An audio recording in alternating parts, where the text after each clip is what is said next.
So we gave the Palestinians enough time to go to the south area of Gaza. And we mustn't forget, Israel has 223 hostages, innocent people, including babies. You interviewed this week, Ofri, that has two of her nephews in Gaza. She doesn't know if little Kfir gets his formula. She doesn't know if her nephew gets food. The Red Cross was not allowed to get into Gaza since the war started, since Hamas started this attack. So this is part of Israel's demand. Release our hostages. Don't forget about the fact innocent people being held hostage by Hamas as we speak. Has the US asked for a delay until it can move some of its assets into the region?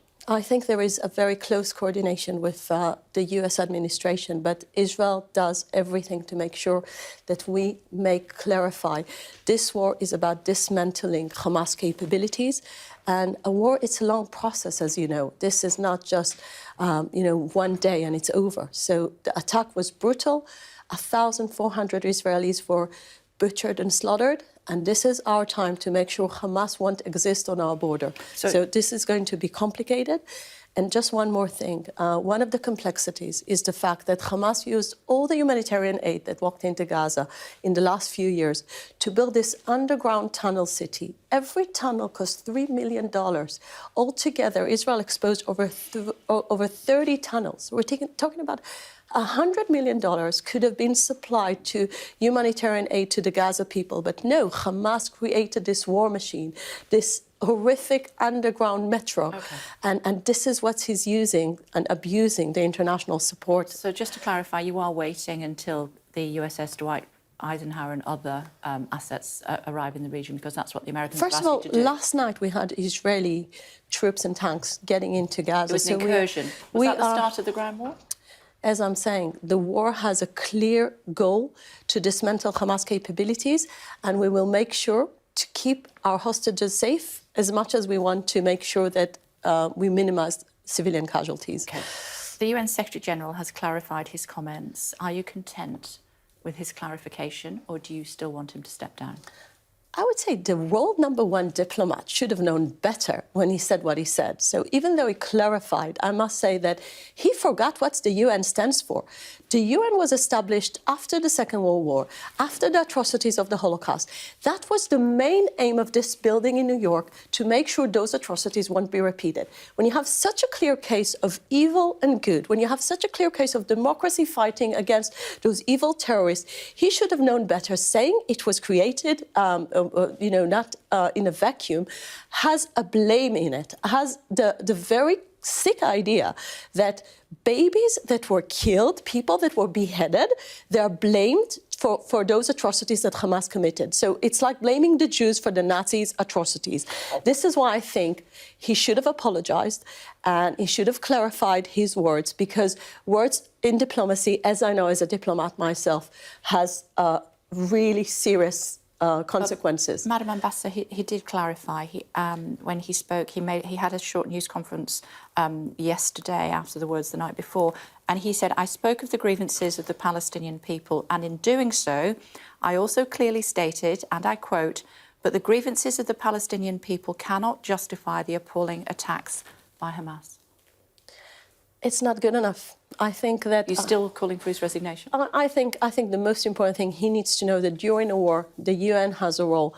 And if he's going to be biased on that, and unfortunately, this is the same UN that located Iran on the Human Rights Council, the same Iran that was, firing and shooting innocent women in the streets of Tehran, and the same Iran that was backing up this massacre that took place in Israel just 3 weeks ago. Okay. So this is something that the UN here is missing, and they need to look into their behavior, because this is a clear-cut case of evil that needs to be destroyed, and they need to support a democratic state's right to self-defense. Last time you were on the show, you said that there wasn't a humanitarian crisis in Gaza. Did you misspeak when you said that?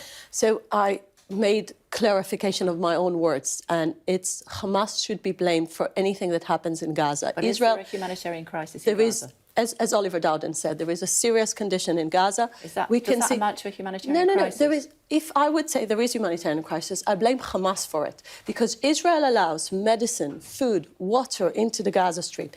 And as we speak, there was an IDF satellite image that shows a storage of fuel held by Hamas, and they're not giving or delivering anything to civilian facilities. They only use it for their war machine. So actually, if you want to think what Hamas has been doing the last few weeks, what have we seen? We've seen he's stealing 24,000 liters of fuel from UNRWA facilities.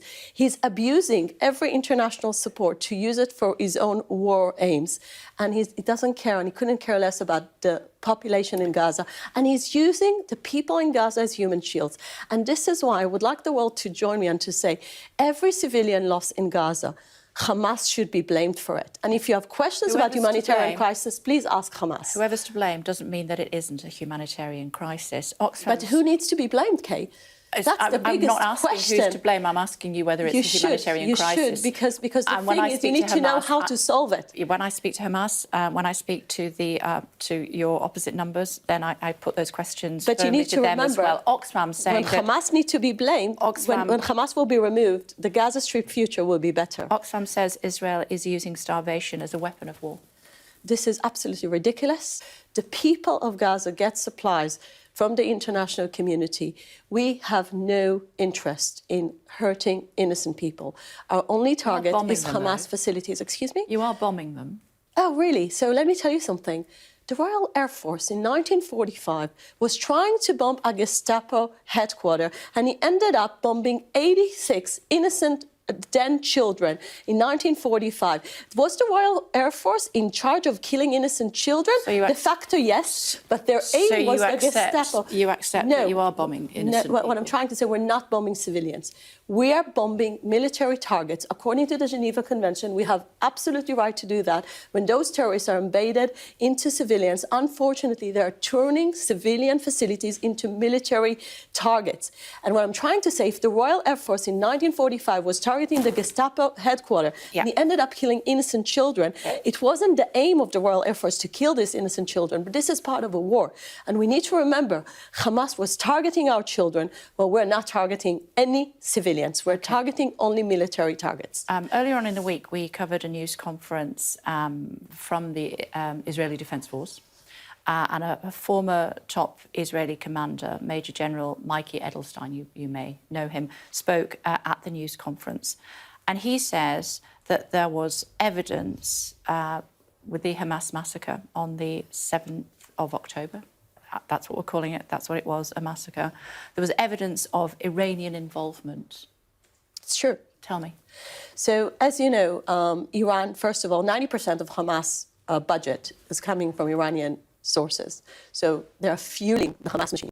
The training of Hamas is also Just tell me about the evidence from the 7th of October. So, look, I'm not coming here to share intelligence in the studio, but I want to say Iran, and this is the IDF officials and our censor that will make sure what are the intelligence information we want to share during the war, what's not.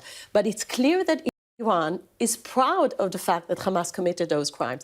Iran is proud of those war crimes that Hamas committed.